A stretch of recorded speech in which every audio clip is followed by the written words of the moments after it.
My name is Rabo Moloi, but you can call me Rabo, and welcome to my YouTube channel. So who is Rabo? Rabo is a kingdom citizen, and when I say kingdom child, I mean the kingdom of heaven. I love God and I love his people. I am a daughter, I am a sister, I am an aunt, and I am a friend. With my friends, I like chilling. I love going on hikes. I like going on picnics, going out to get food because food is a necessity in life. But outside of my friendship group, I love chilling with my family, spending quality time with them. I love capturing moments. But by myself, I like going out on solo dates. I love reading, and I just like chilling in the house. If you count sleeping as an interest, I like sleeping too. I created this YouTube channel to have meaningful and helpful conversations around things that I have experienced, things that I know about, and those topics are faith, relationships, and lifestyle. So now that I've introduced myself, I'd love to get into the topic for today. And the topic for today is the concept of starting and finishing. So it's the beginning of the year.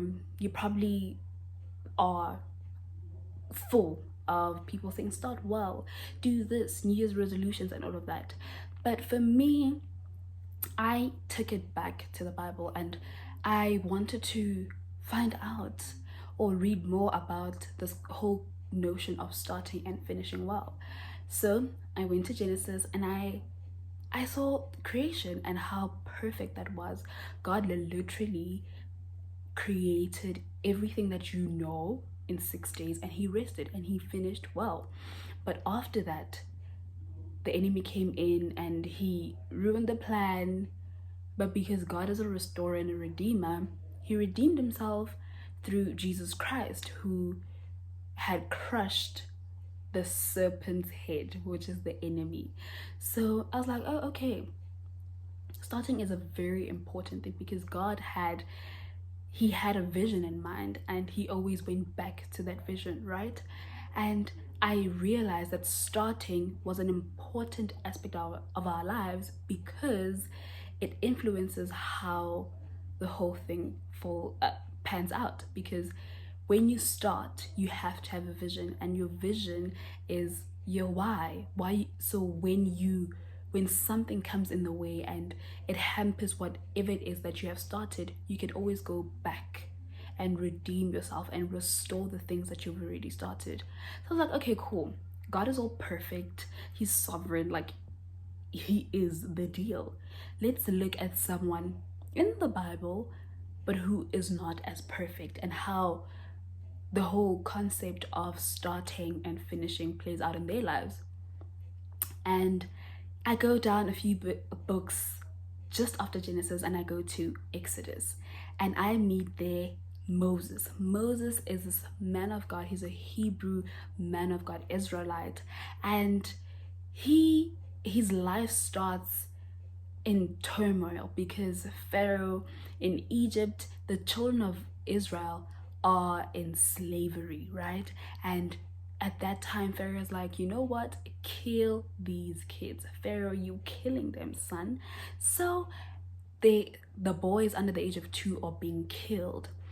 But because God had marked and chosen Moses, his mother hid him. And she did not kill him. His mother hid him until she could not hide him anymore. After that, she's like, okay, I can't hide you anymore. Puts him in a basket down the river, and Moses is found by Pharaoh's daughter. The man that was trying to kill him is now his grandfather, and he's raised as a prince in Egypt.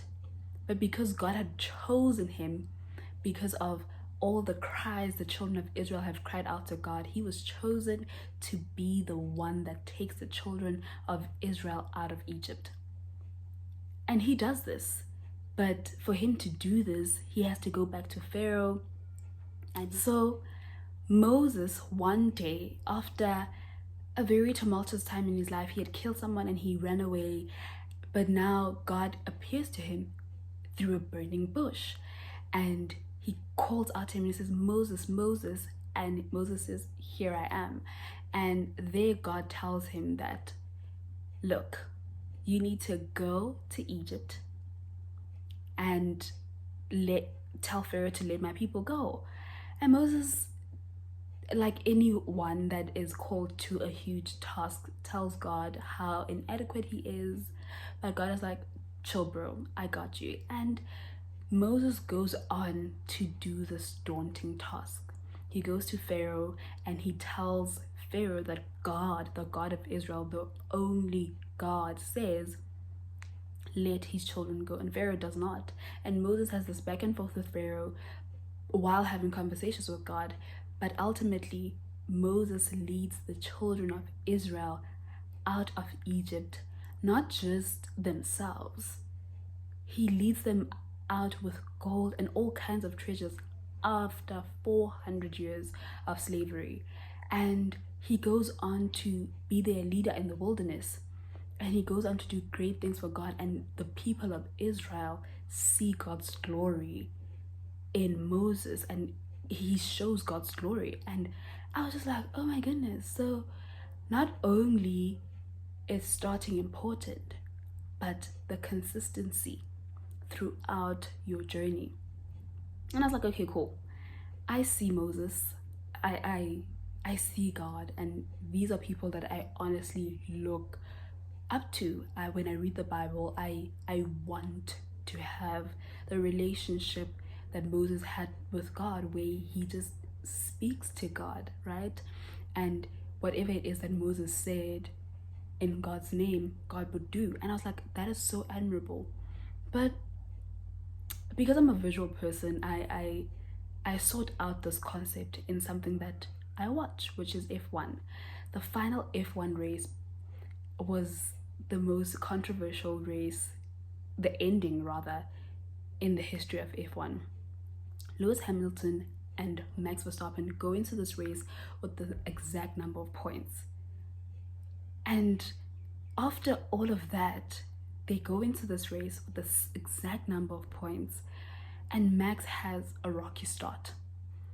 Lewis is killing the game. He is going strong.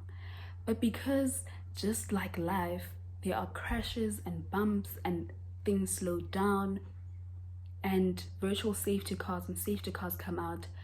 And then at the very end, Max Verstappen is given an opportunity to win the race.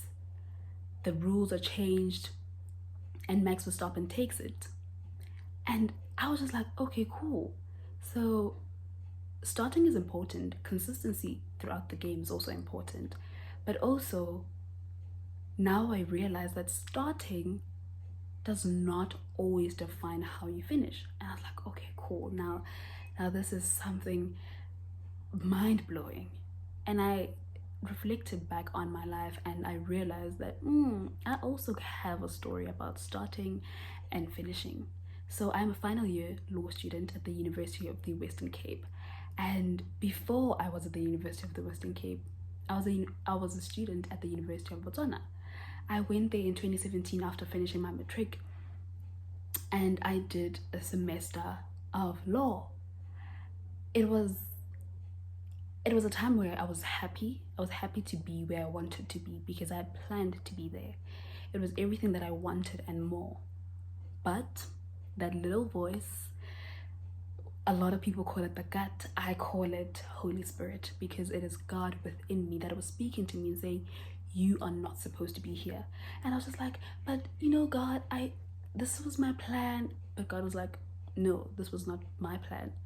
So you have to go and do things according to my plan. And I was like, oh my goodness, no.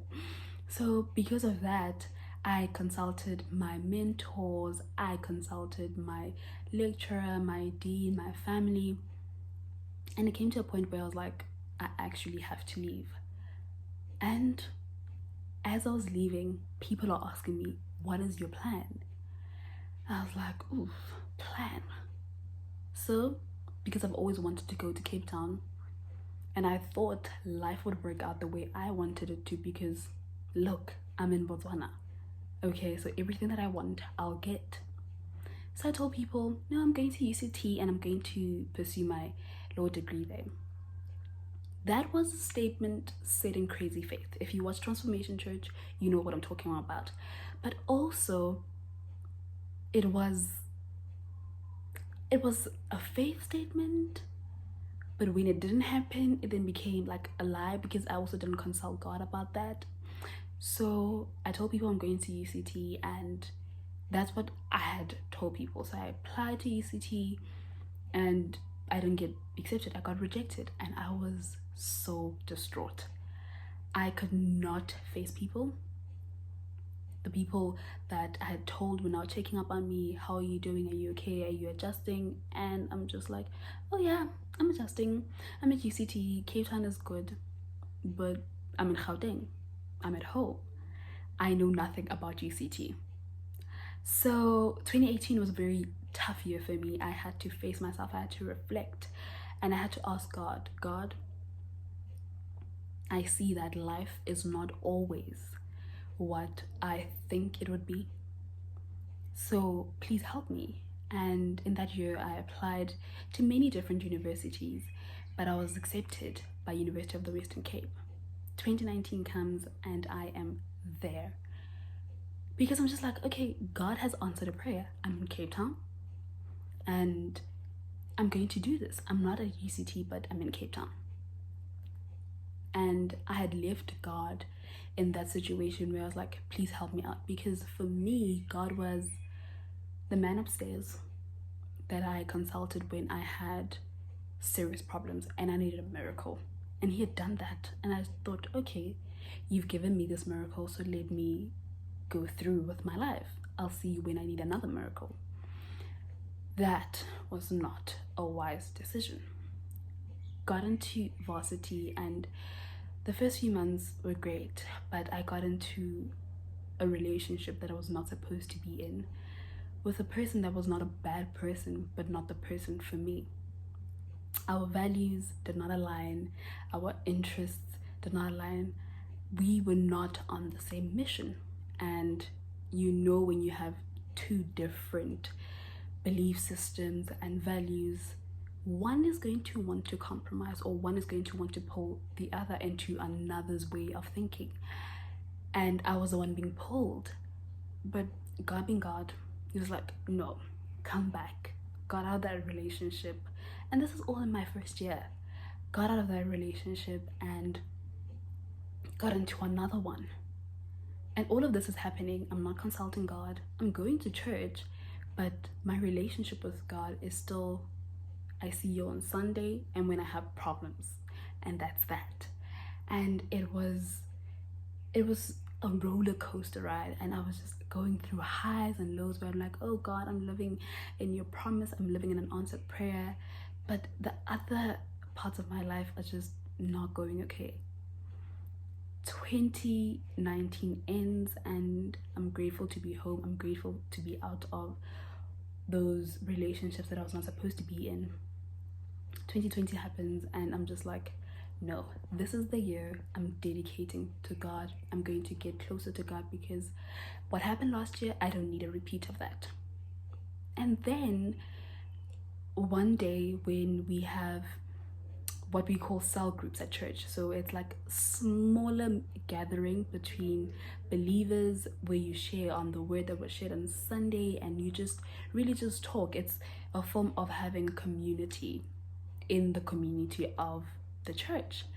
And one of my church members is just like, oh no, I'm having a serious relationship crisis with my friends, and all of these things are going on, and I just have this strong feeling to want to help her, but I did not know the answers. So got back to my room, searched on YouTube things about relationships, and Pastor Mike Todd's relationship goals series comes on, and I watch it, one that is specific to her problem, and I tell her about it and I give her the link, and she comes back and she tells me, oh my goodness, this is so helpful.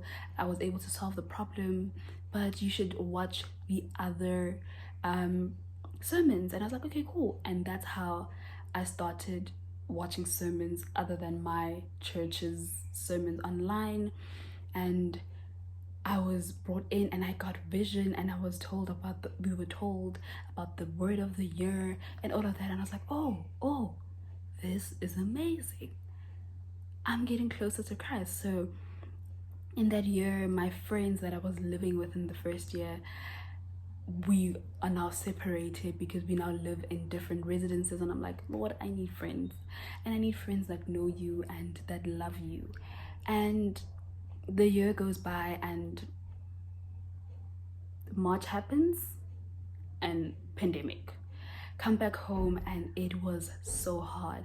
But because I had started watching sermons and I had started looking on YouTube and Instagram on how to get closer with God, I see things like quiet time, and I was like, what is quiet time?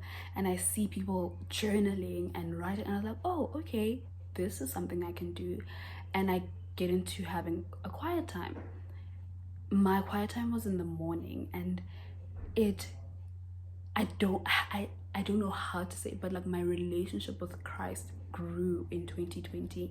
It was a tough year for the world at large, but for me, in all of those struggles and all of the challenges that were thrown at us, my relationship with Christ grew. I was like, Lord, you did it. You did it. I went from being a I need God to come through, and only talking to him when I needed him to come through for me, to talking to him almost every day, to seeing him. I saw God as my friend then, right? And I was like, okay, cool. 2021 happens, my relationship with Christ is still growing, and now I see God more than just a friend. He's a father, he's a comforter, he's an advisor, he counsels me so well. And I was like, okay, cool, this is amazing. And I was just like, no, yeah, God answers prayers after prayers after prayers. And I realized that I've been missing out on a great relationship with someone that I've always looked at from a mile away and be like, oh, I'll talk to you when I need to talk to you. And that for me, my 2020 and 2021 really changed how I viewed myself and how I viewed God. And I was like, oh, okay, no, starting my quiet time, starting. And it's the small decisions that I took to want to help someone at church led me to a pastor that I could relate to, and led me to so many other great things that grew my relationship with Christ. And I was like, okay, so starting, but also not just starting, the consistency that I've had throughout these 2 years in intentionally wanting to build a relationship with Christ has helped me. But with this consistency and what I've built so far, I want to finish well. I want to be like Christ and finish well. I want to be like Moses. I want to be like all the great men and women of faith that we read about in the Bible that finish well. So I said all of this to say this. I felt the need to call out to people that are building relationships with Christ, or people that are coming back to Christ, or just people that are going to Varsity and are starting a new journey, and you want to be consistent in your journey with Christ.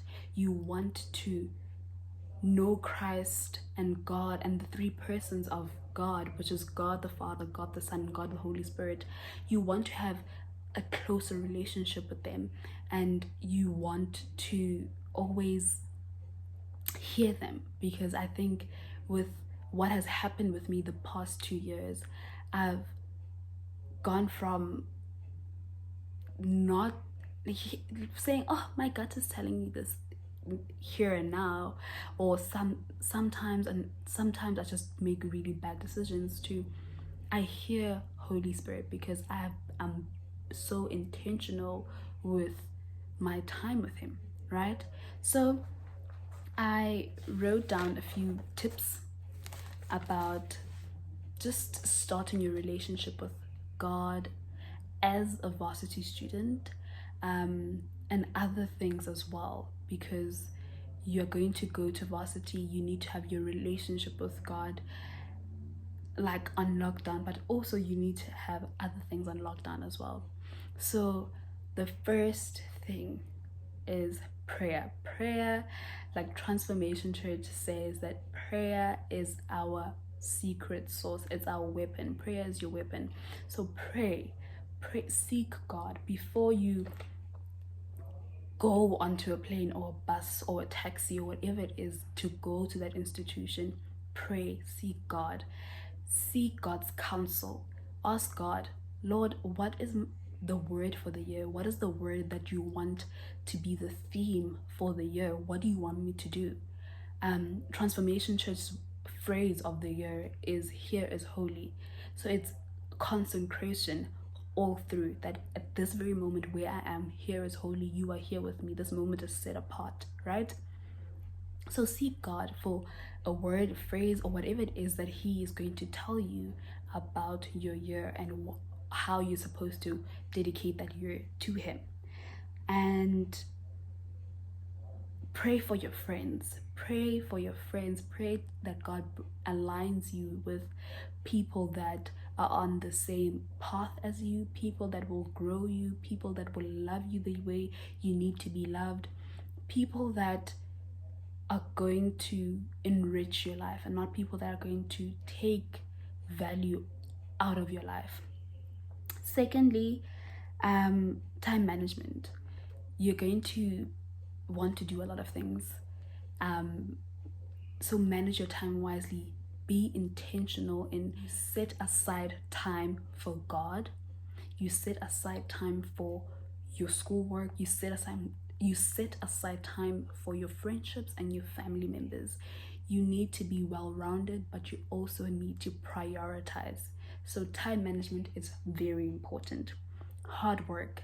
From the beginning, from the get-go, you need to hit the ground running.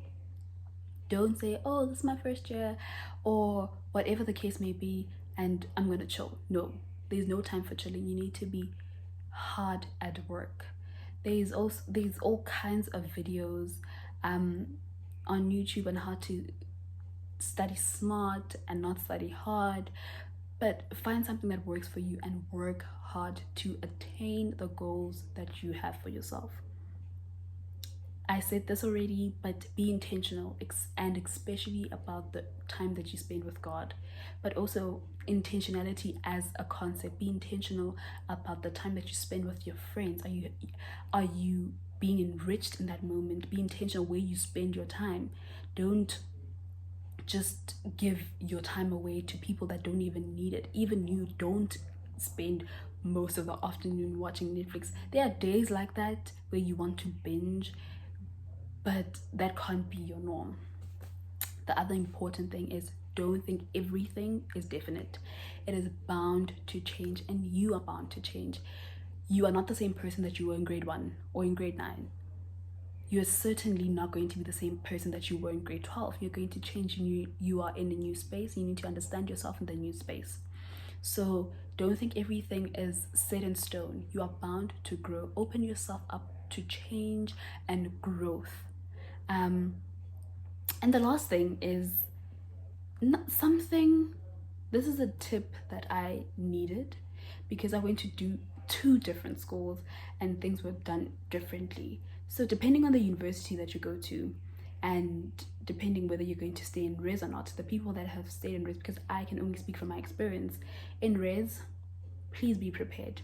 Go on the website, ask people that you know that have went to that school or anything. Go on YouTube and search about the residences of those varsities, because wow, child, you will be shocked at the amount of things that you need. I met one person last year, and he's a dear friend now, that really did not know anything about res. He thought everything was catered for.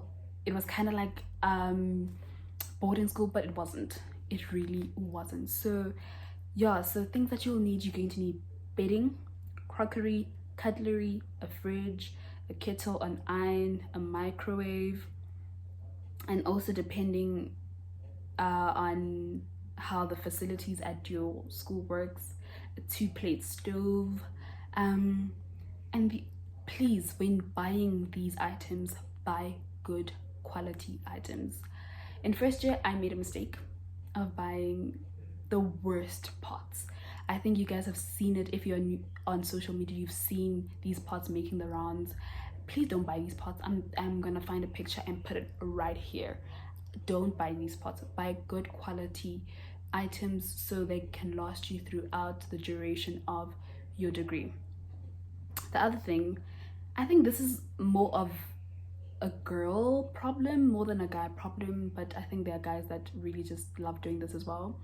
Do not pack your whole wardrobe. You don't have space for your whole wardrobe. You won't need all of those clothes, and you won't wear those clothes. In first year, I made a mistake of taking all of my clothing. Second year, I made a decision to take all of my clothing. Not a very wise decision, but I did it, right? That place is not suitable for you to bring your whole wardrobe. I have a lot of clothes, some that I haven't worn in 3 years. I know I need to give them away, but I've been giving clothes away. So don't take your whole wardrobe there. And just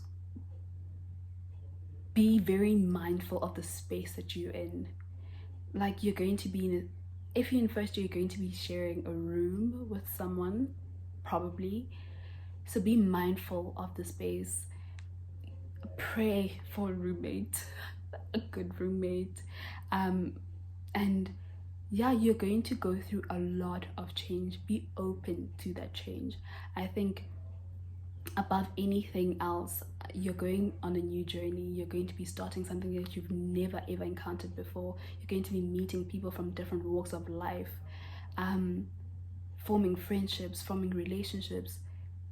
Do not be too hard on yourself. Be open to change. Be intentional on how you do things, how you spend your time, who you spend your time with. All of those things. Be intentional and have a good time. Really enjoy yourself.